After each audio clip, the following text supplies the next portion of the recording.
Welcome, friends. I'm so glad to gather with you today. Rumor has it, it's a great day for a great day, and I believe that. And so I just want to welcome you, whether this is your first time or the first time in a long time, whether this is your church family or not, welcome home today. You belong here. God has something for you. If you have a Bible with you, I want to invite you to make your way over to Matthew chapter 5 and Matthew chapter 7 as we continue our series, The Narrow Path. And as you're making your way over there, I want to encourage you, if you haven't already, to download the YouVersion Bible app. We partner with YouVersion, and when you're there, you can set Church at the Shores as your home church, which so many of you have. And then whenever you gather together, you can go under the Events tab, and you can see notes that are dynamic and live for this message. And inside of those notes are also small group leaders guide. We want to help you take what we're learning on Sunday into our week. And you may wonder, well, how do I do that practically? And I would say, I'm glad you asked. Let me share with you a few things that you can do. You could show up to work on Monday 10 minutes early. And when you show up 10 minutes early, you can open up your YouVersion app and your saved message notes. And you can read the key passage we're looking at. And you can take a moment to consider one of those questions and then just simply pray for your day. On Tuesday, you're sitting with your friends and family and you're eating food at night. You could just stop for a moment and use a few of those questions and discuss. And you could take something that is a simple, superficial moment to something much deeper. Or on a Wednesday, you could just set up at your work, wherever it might be. Hey, I'm doing a small group at my work. It lasts for 30 minutes. Bring your lunch. And you just read the central passage and you use the small group leader guide to ask some questions. Either way, we want to help you take what we're learning on Sunday into our week. We really do believe that movements begin on Monday. So over the last 6 weeks, we have been letting the words of Jesus shape our life. The words that capture the kingdom life, the good life. A life that doesn't run from suffering or sacrifice, but embraces it as part of the journey. A life full of peace, a life full of joy, a life full of purpose, a life full of the presence of God, a life following Jesus on that narrow path. Look with me at Matthew chapter 7, verse 13 to verse 14, which is our theme verse for this series. Enter through the narrow gate, for wide is the gate and broad is the road that leads to destruction, and many enter through it. But small is the gate and narrow the road that leads to life, and only a few find it. For Jesus, there's not multiple paths. There's a narrow path, and then there's the broad path. And the broad path is the way of the world. And the narrow path is the way of Jesus. Jesus isn't looking for casual fans who will be admirers of his quote-unquote brand. No, Jesus is calling men and women to surrender their lives fully and completely to Him and become fully devoted followers of Jesus who take all of Jesus to all of the world. Now, last week, we looked at Jesus' confronting words about anger. We talked about that there is a righteous anger and an unrighteous anger, that anger can be a gift or it can be a trap that leads us into resentment and bitterness. And I don't know about you, but last week I had to spend some time reflecting on that message further and deeper. I feel like God did some work in my own life, helping me see some areas where I can grow and step into greater freedom. And here's what Jesus is doing in Matthew chapter 5. Jesus is challenging religious leaders that believe that as long as their hands were clean, their hearts were in the right place.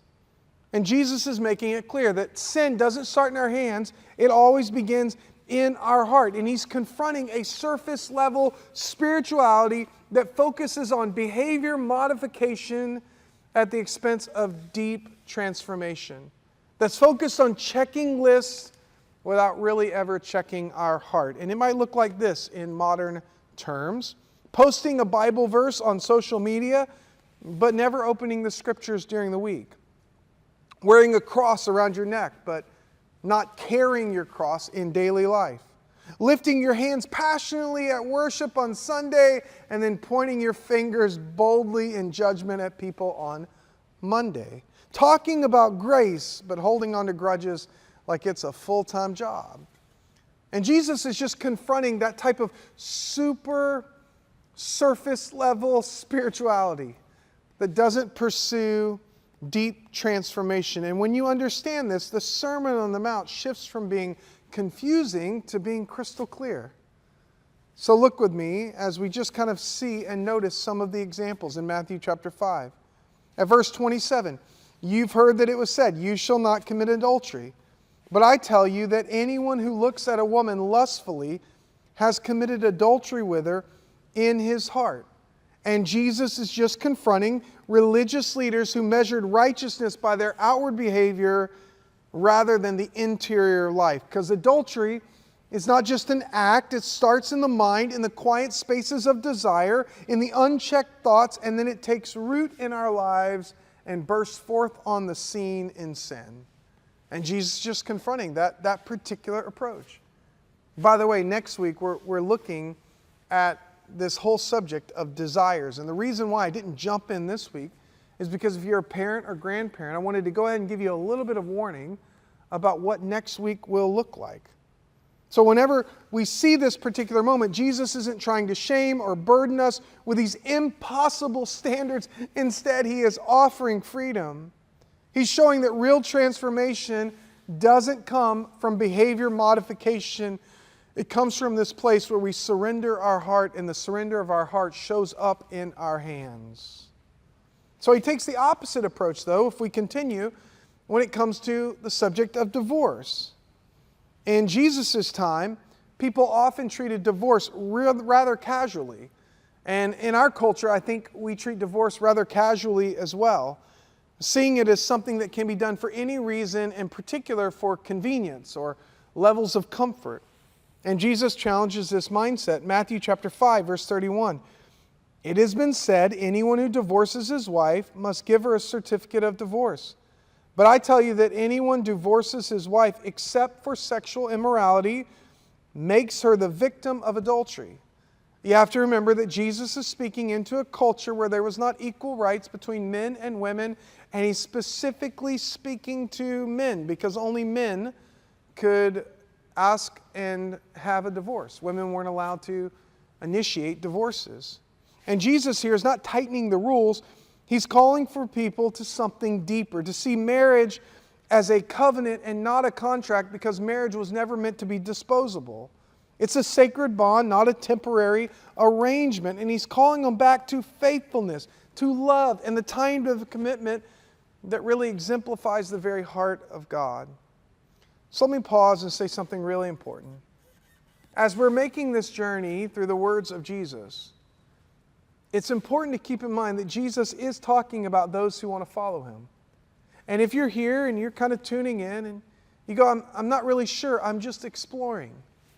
Well, I would say that Jesus is not attempting to self-impose morality onto a broken world. He's speaking about people who want to faithfully follow Him in every area of their life. But if you're here and you consider yourself a Christian, you consider yourself a follower of Jesus, these aren't words that you get to ignore. You can't be a follower of Jesus and not follow Jesus. And Jesus is saying, do you want to follow me when it comes to marriage? This is what it looks like. Do you want to follow me when it comes to how you deal with your anger? This is what it looks like. Do you want to follow me when it comes to your sexuality? This is what it looks like. So we've looked for a little while about how Jesus is exposing lust, confronting anger. He's teaching about fulfilling of the law. He addresses divorce. And He also reveals the weight of our words. And that's our focus for today. You probably have heard that nursery rhyme, at least if you're over the age of 30. If you're not, I don't think they're saying it anymore, so you probably haven't. But it really goes like this. You're seeing some kids and they're on a playground, they're playing around, and someone says something like this: sticks and stones may break my bones, but words will never hurt me. And it was meant with the best possible intentions. That if someone said a harsh word to you, not to let that word play a big role in your life. The only problem with the nursery rhyme is that it's a complete lie. Sticks and stones can leave bruises, But words can drive you into counseling for the rest of your life. Words can shatter your security. Words can leave you in a place that you feel paralyzed because you're constantly trying to live them out. In many ways, we are the sum total of the words said over us and spoken into us because the weight of words matter. Fights aren't started because someone thinks something. No, fights are started because of what someone said. Wars are usually initiated not just because of someone thinking something. No, they're usually initiated because of words that were said. Marriages don't fall apart because people just think about it. Usually it involves some type of words that were said. Churches often split. I just was talking with a group who went through this major church split. And how did it start? Well, it started with some harsh words. And the gospel is often hindered not because of what we think, but because of what we say. And Jesus knew this. And this is why He makes it clear. There's a weight to our words. Words matter, so treat them with the weight that they deserve. Look with me at Matthew chapter 5, verse 33. Again, you have heard that it was said to the people long ago, do not break your oath, but fulfill to the Lord the vows you have made. But I tell you, do not swear an oath at all, either by heaven, for it is God's throne, or by the earth, for it is His footstool, or by Jerusalem, for it is the city of the great King. And do not swear by your head, for you cannot make even one hair white or black. All you need to say is simply yes or no. Anything beyond this comes from the evil one. That's a powerful statement. So I want you to think about this for a moment. My phone buzzes and I'm immediately caught. My wife asked me, are you close? I look down. Closer than I ever have been before. But the reality is, as soon as I stop, I grab all my things and I head out the door from work. Because the truth is, I'm not close. I'm just bending the words just a little bit. Or maybe an email arrives with a friendly reminder from someone. I'm just checking in. How's the project coming out? I can't say to them, I haven't started. So instead, I say something like, it's been a journey. Look forward to keeping you updated really soon. Or maybe your phone lights up with a new message and it's an invite from someone. Hey, are you able to come over on Friday night and hang out with us? And rather than saying, I'm tired, I just need some downtime, instead I say something like, wish I could, but I'm really busy tonight, when the real plan is sitting on my couch with Ted Lasso and a Diet Coke. Our world often speaks a language of deception, comfortably bending truth to suit us, and Jesus just cuts through the noise because the way of Jesus is countercultural. The way of Jesus is revolutionary. And Jesus transforms us from the inside out. And every single day, we stand at a sacred crossover and we're looking at a confronting question. It's a powerful question. It's a question that we don't give enough time to. And here's the question. Will I settle for lies or will I courageously tell the truth? To follow Jesus is to love truth, to speak truth, to embody truth, not as a preference, but as a practice. This is at the very core and heart of discipleship. It's choosing honesty when it's costly, embracing integrity when it's inconvenient, letting the way of Jesus reshape us inside out. In just a few days, we will finish our taxes. And it's tax season, and I think everyone thinks about taxes to some degree. I heard someone say, taxes and death are certain. The only difference is at least death doesn't get worse every single year. Taxes aren't easy. And here's what happens in tax season. This happens all the time. I'm sure you've seen tremendous articles about how to get the most out of your taxes this year. And usually people try to find some creative loophole so that they can figure out a way to save as much money. And I'm all for loopholes that are creative, but I think sometimes some of the loopholes that we use are even unethical. Believe it or not, I think this applies to what Jesus is actually calling out, because in his day there was a similar system. It was a system of promises and oath. It's an oral society without written contracts, and so your word was everything. To add weight to their promises, people would swear an oath. But their problem was they were trying to find a way around the truth. Here's what I mean. If you made a promise invoking God's name, you were locked in. There was no backing out. And if you wanted a loophole, you wanted a little wiggle room, what you would do instead of swearing by God is you would swear by something that was less binding. So you would say something like, I swear by Jerusalem. I swear by the temple. It sounds impressive. I swear by the Torah. But technically, you were just getting out of it. It was their version of a tax loophole. It was a way to not entirely be fully honest. Their yes quietly became a no. Their commitments lost meaning, and their promises become hollow. And this manipulation of truth, wrapped in religious language, is exactly what Jesus is confronting. Jesus is calling them to live a different way. Now, for some people, they read this portion in Matthew chapter 5. They take it quite literally. People like the Anabaptists or the Methodists, the Mennonites. They would find themselves in a place in a courtroom and they wouldn't dare put their hand on a Bible. Because they put the hand on the Bible, they're swearing an oath to God, and I'm not going to do that. I don't necessarily think this is what Jesus had in mind.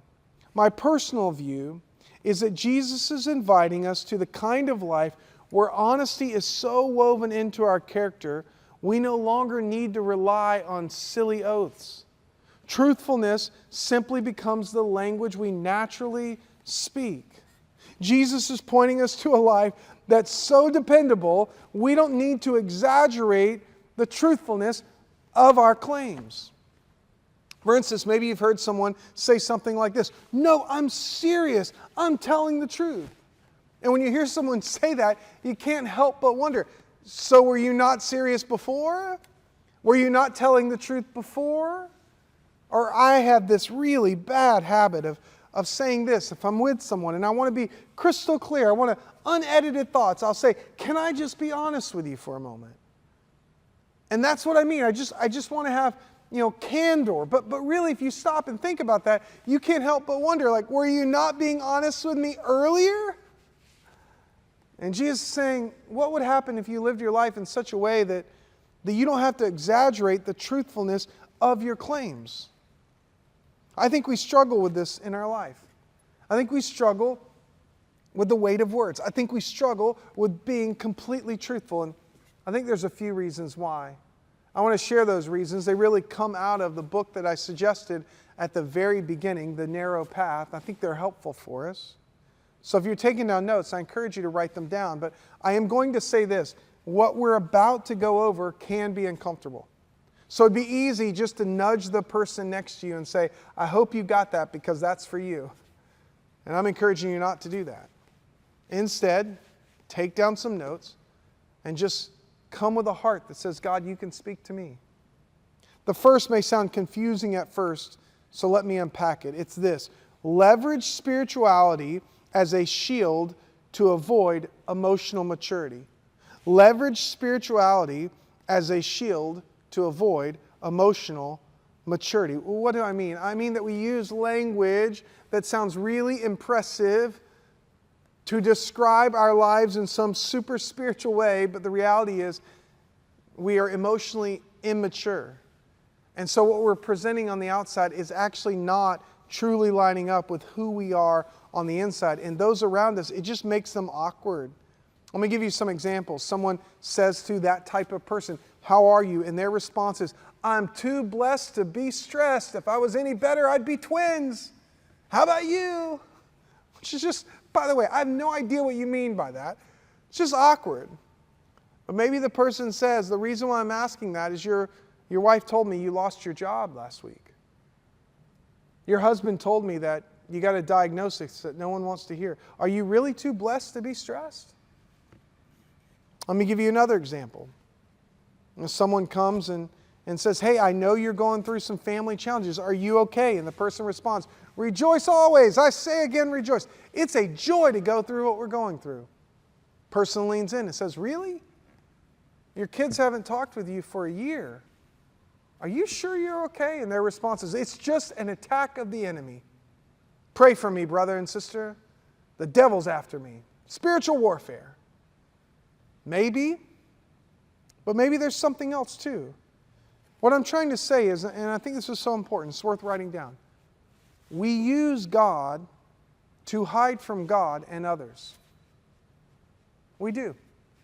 We use God to hide from God and others. It sounds strange, but we fill our lives with spiritual language and religious activities and theological knowledge, all to avoid facing God and being ruthlessly honest with the people around us and living out our lives in a way that's truly vulnerable, that's truly us.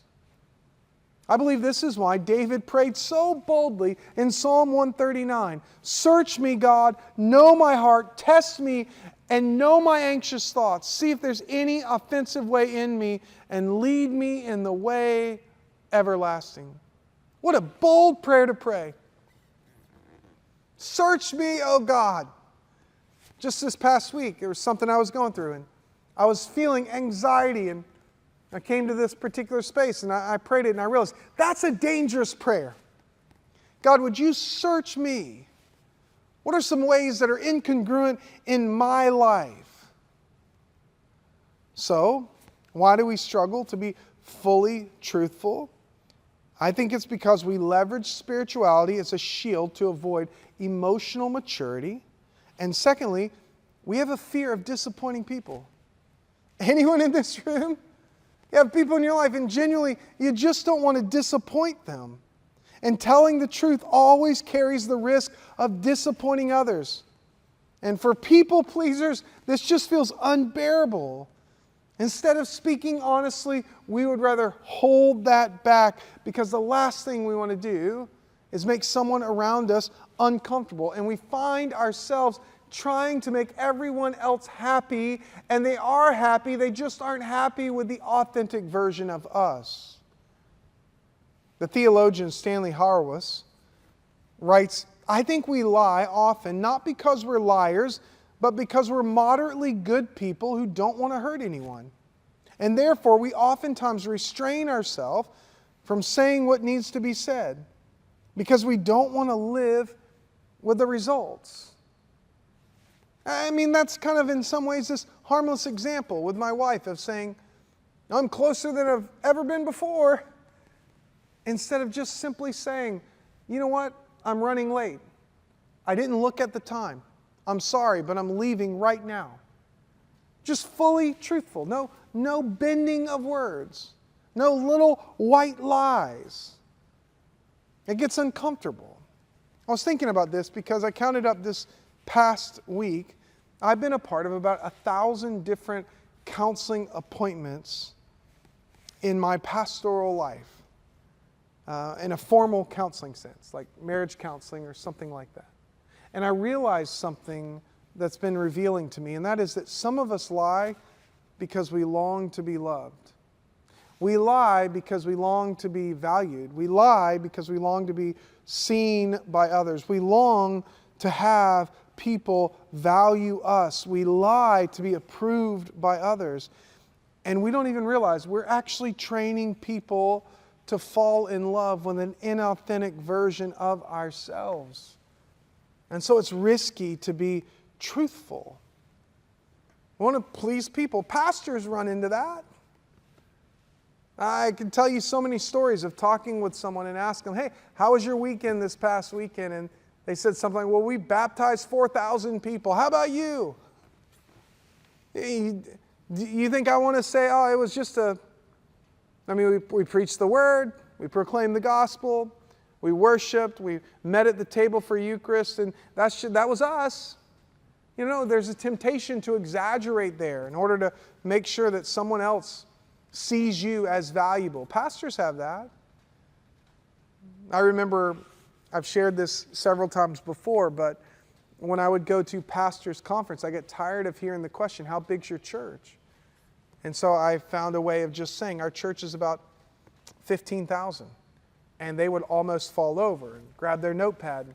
You have 15,000 people. Tell me what you're doing and how you did it and what's your story. And I said, no, not 15,000 people. Our space is about 15,000 square feet. That's what our space is. Did you mean people? You know, we can easily get caught in this web of ultimately bending truth because we're people pleasers. We don't want to disappoint others. Third, the reason why we struggle with being fully truthful is because we live a life in a hurry. In other words, you're like going too fast. And I know what that's like. You're not trying to hurt anyone. You're just going so fast. And so to take the time and explain what's going on would take way too long. And before you know it, we fill our schedules so much so that we actually can't keep the promises that we make. We can do a lot of things in a hurry.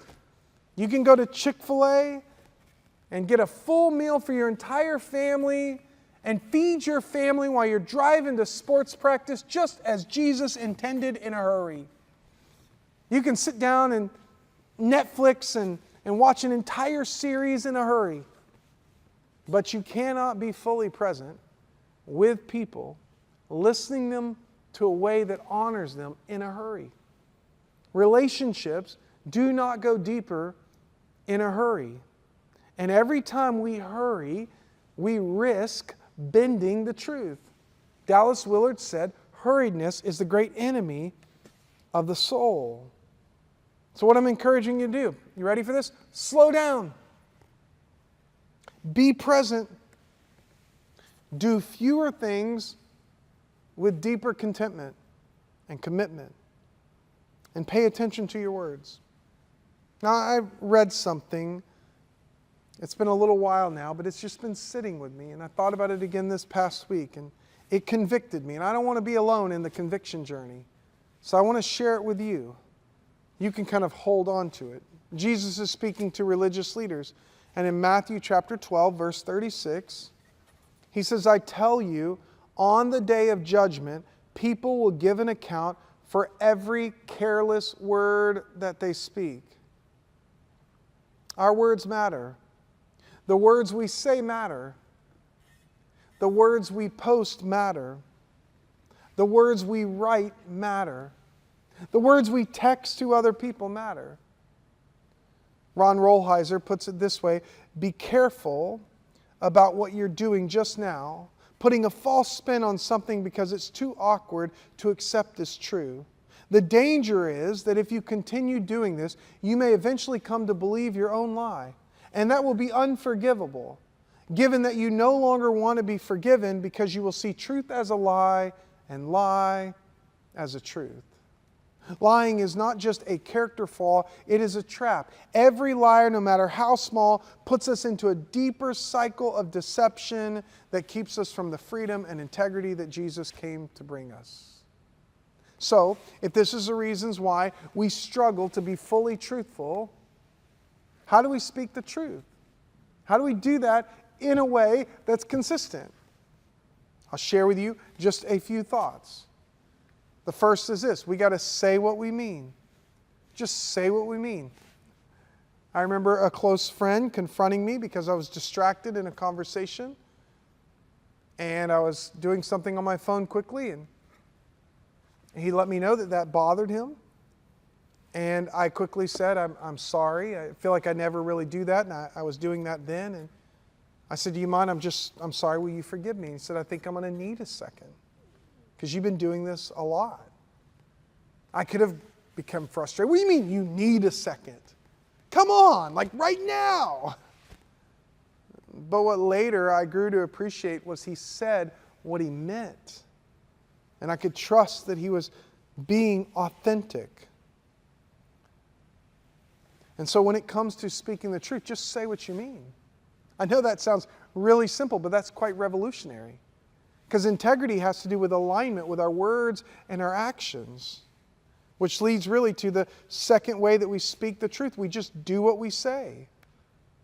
I remember this skilled carpenter built a table, and he carefully measured and cut and sanded everything, and the real test came when he put them together. If the angles were just slightly off, the table would wobble. It might look really good, but it wouldn't be sturdy, because a table is meant to be dependable. Integrity works the same way. It's not just about saying the right things. It's about making sure our words and our actions actually fit together, and our lives are steady and stable and reliable. Third, when it comes to speaking the truth, whatever we speak in one place is what we speak everywhere else. We don't have a divided life.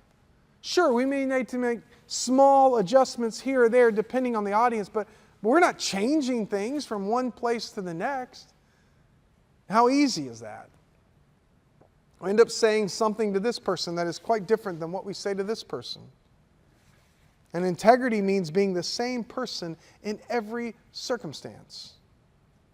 Fourth, when it comes to speaking the truth, deliver hard truth with tenderness, because truth without love wounds, but truth with grace restores.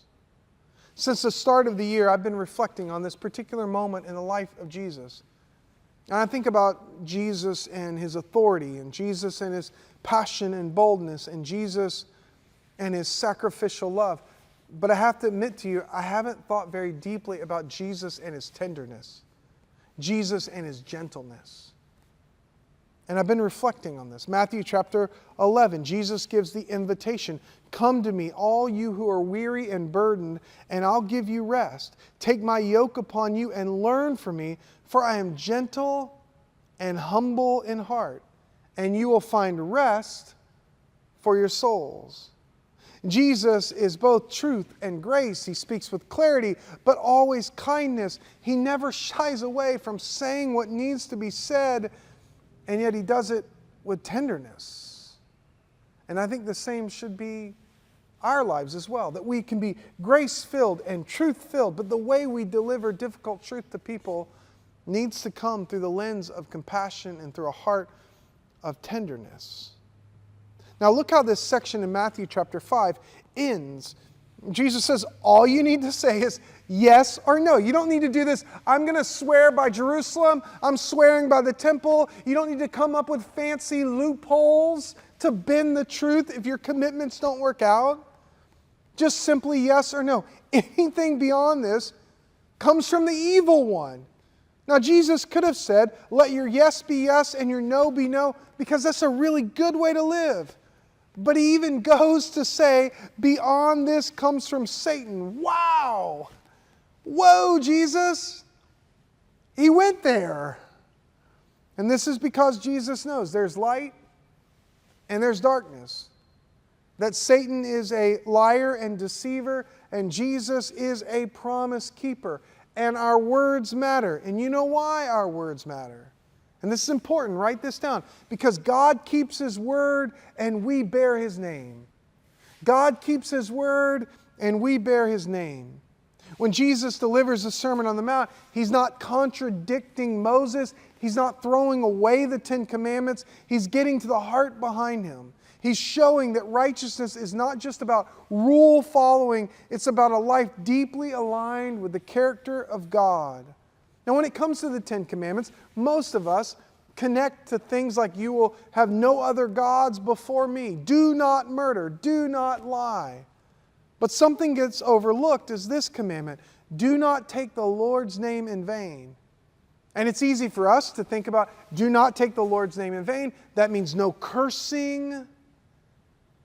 But Carmen Imes did her PhD work as an Old Testament scholar on this particular passage. And here's what she says. She says, the original Hebrew is not just about speech. This is so powerful. It's about representation. The commandment is not simply saying God's name in a disrespectful way. No, it's about bearing His name in an empty and meaningless way.